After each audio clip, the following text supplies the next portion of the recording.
Hello అండి, అందరికీ నమస్కారము. Welcome back to our channel Nicey World. ఈరోజు అయితే ఒక మంచి వీడియోతో మీ ముందుకు వచ్చానండి. బద్రీనాథుడి క్షేత్రం అంటే అందరికీ తెలిసే ఉంటుంది కదా. ఉత్తర భారతదేశంలో హిమాలయ పర్వతాలలో చార్ధామ్ యాత్రలో భాగమైన ఆ బద్రీనాథుడి క్షేత్రానికి వెళ్ళలేని వారు ఇప్పుడు బద్రీనాథ్ ఆలయాన్ని చూడాలనుకునే వారి కోసం మన దక్షిణ భారతదేశంలో కొలువుదీరిన బద్రీనాథుడి క్షేత్రానికి సంబంధించిన ఫుల్ ఇన్ఫర్మేషన్ ఈ వీడియోలో షేర్ చేస్తున్నానండి. వీడియోని ఎక్కడా స్కిప్ చేయకుండా చివరి వరకు చూడండి. టెంపుల్ అయితే చాలా బాగుంటుంది. ఈ ఆలయం హైదరాబాద్ నుంచి 40 కిలోమీటర్స్ దూరంలో మేడ్చల్ జిల్లాలోని బండ్లమైలారం అనే గ్రామంలో ఉంది. ఈ ఆలయాన్ని దక్షిణ్ కే బద్రీనాథ్ అని పిలుస్తారు. ఉత్తరాఖండ్లో ప్రసిద్ధి చెందిన అసలు ఆలయానికి ప్రతిరూపంగా ఈ బద్రీనాథ్ ఆలయాన్ని అయితే నిర్మించారు. ఆలయాన్ని 2018లో స్టార్ట్ చేసి 2024లో అయితే భక్తుల దర్శనానికి మన ముందుకు తీసుకువచ్చారు. ఉత్తరాఖండ్లో ఈ ఆలయాన్ని ఏ విధంగా నిర్మించారో ఇక్కడ కూడా అదే విధంగా ఈ ఆలయాన్ని అయితే నిర్మించారు. కేవలం 6 నెలలు మాత్రమే తెరిచి ఉంచే ఆ బద్రీనాథుడి క్షేత్రాన్ని ఇప్పుడు మనం 365 డేస్లో మనం దర్శనం చేసుకోవచ్చు. బద్రీనాథుడి క్షేత్రానికి వెళ్ళాలని చూడాలని ప్రతి ఒక్కరికి ఉంటుంది. కానీ ఆ బద్రీనాథుడు మంచు పర్వతాలలో వెలిసి ఉన్నందున ఆ బద్రీనాథుడిని దర్శించుకోవడం అంత సాధ్యమైన పని కాదు. చిన్నపిల్లలు, ముసలి వాళ్ళు, అనారోగ్య సమస్యలు ఉన్నవాళ్ళు ఇలా అంత దూరం వెళ్ళి ఆ బద్రీనాథుడిని దర్శించుకోవడం అంటే అది చిన్న విషయం కాదు. అంత దూరం వెళ్ళలేని వారు ఇప్పుడు ఆ బద్రీనాథుని దర్శించుకోవడం సాధ్యమే అని చెప్పవచ్చు. అందరికీ అందుబాటులో హైదరాబాద్ శివార్లలో ప్రతి ఒక్కరూ దర్శించుకునేలా ఆ బద్రీనాథుడి ఆలయం అయితే వెలిసి ఉంది. ఎందుకు ఆలస్యం? హిమాలయాల్లో కొలువుదీరిన బద్రీనాథుడి ఆలయం మన హైదరాబాద్లో ఎలా ఉందో పదండి ముందుకు దర్శనం చేసుకుందాం.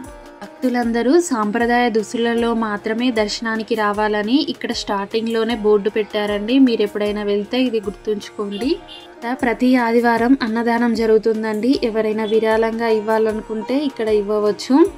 వారి దర్శనంకి వెళ్ళేటప్పుడు కింద మనకు స్టార్టింగ్లోనే గణపతి అండ్ కేదారేశ్వర స్వామివార్లు అయితే ఇక్కడ కొలువై ఉంటారు. వీళ్ళని ఇక్కడ దర్శనం చేసుకొని మనం పైకి దర్శనానికి వెళ్ళవచ్చు. ఇక్కడ బద్రీనాథుడి ఆలయాన్ని నిర్మించాలనే ఉద్దేశంతో అసలు ఆలయం అక్కడ గర్భగుడి నుంచి అఖండ జ్యోతిని ఇక్కడికి తరలించారండి. అఖండ జ్యోతి కేవలం 5 రోజులలో ఇక్కడికి చేరుకుంది. రాత్రి హోమంతో స్వామివారి విగ్రహ ప్రతిష్ఠ చేసి ప్రాణ ప్రతిష్ఠ చేశారు. ఇక్కడ కొలువుదీరిన విగ్రహాలు అన్నీ కూడా అక్కడి నుంచి వచ్చినవే.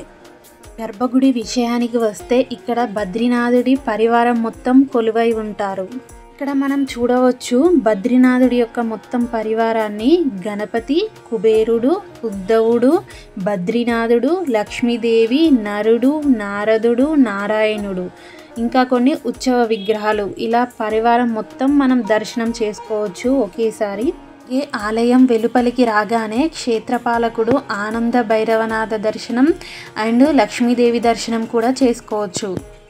ఇక్కడ దక్షిణ భారతదేశంలో ఆంజనేయ స్వామి అని పిలిచి ఎలా కొలుస్తామో అలాగే ఉత్తరాఖండ్లో ఆంజనేయ స్వామిని బాలాజీ అని పిలుస్తారు.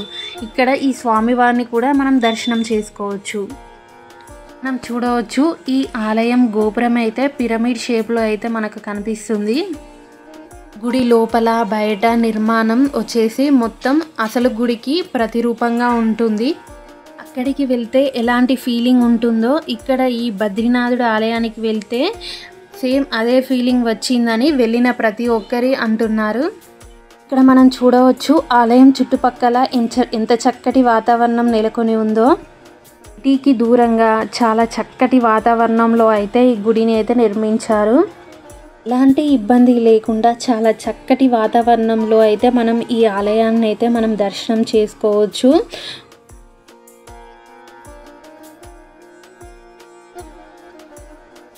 ఆ బద్రీనాథుడి క్షేత్రానికి వెళ్తే మనం ఎలాంటి ప్రసాదాలు చూస్తామో సేమ్ ఇక్కడ కూడా అవే అమ్ముతారండి. మనం తీసుకోవాలనుకుంటే తీసుకోవచ్చు. 20 రూపీస్ 30 రూపీస్ ప్యాకెట్ అలా అమ్ముతున్నారు.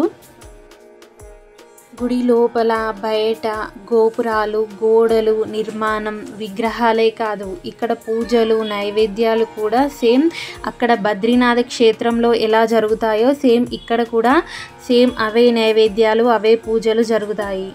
పూజ చేసే అర్చకులు సైతం అక్కడ నుంచి వచ్చిన వారే.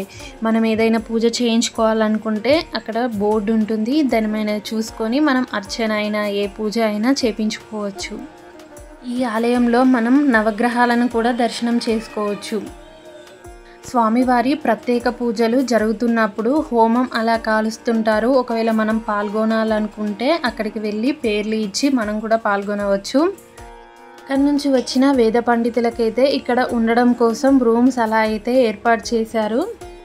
వాళ్ళు ఇక్కడే ఉండి టైం టు టైం పూజలు చేసి అక్కడ బద్రీనాథ్ ఆలయంలో ఏ విధంగా అయితే పూజలు జరుగుతాయో సేమ్ ఇక్కడ కూడా అదే విధంగా జరిపిస్తుంటారు. ఈ ఆలయం టైమింగ్స్ వచ్చేసి ప్రతిరోజు ఉదయం 8 గంటల నుంచి మధ్యాహ్నం 1 గంట వరకు, మళ్ళీ తిరిగి 3 గంటల నుంచి రాత్రి 8 గంటల వరకు తెరిచి ఉంచుతారు. హైదరాబాద్లో అలా దూరం నుంచి వచ్చిన వాళ్ళైతే 1 డే ట్రిప్కి అయితే ఈ ఆలయానికి రావచ్చండి. ఇక్కడ షాప్స్ చుట్టూ వాతావరణం అయితే చాలా బాగుంది. ఆలయం చుట్టుపక్కల ప్లేస్ అయితే చాలా బాగుందండి. మనం ఫుడ్ తెచ్చుకున్నా బయట కూర్చొని అలా తినవచ్చు, అంత బాగుంది. కిలోమీటర్లు ప్రయాణం చేయకుండానే ఎంతో డబ్బును ఖర్చు పెట్టకుండా అలసట అనేది లేకుండా 4 నెలల్లో మూసివేస్తారు అనే భయం లేకుండా 365 డేస్ దర్శనం చేసుకునే దేవాలయం ఈ హైదరాబాద్లో ఉన్నటువంటి దక్షిణ్కే బద్రీనాథ్.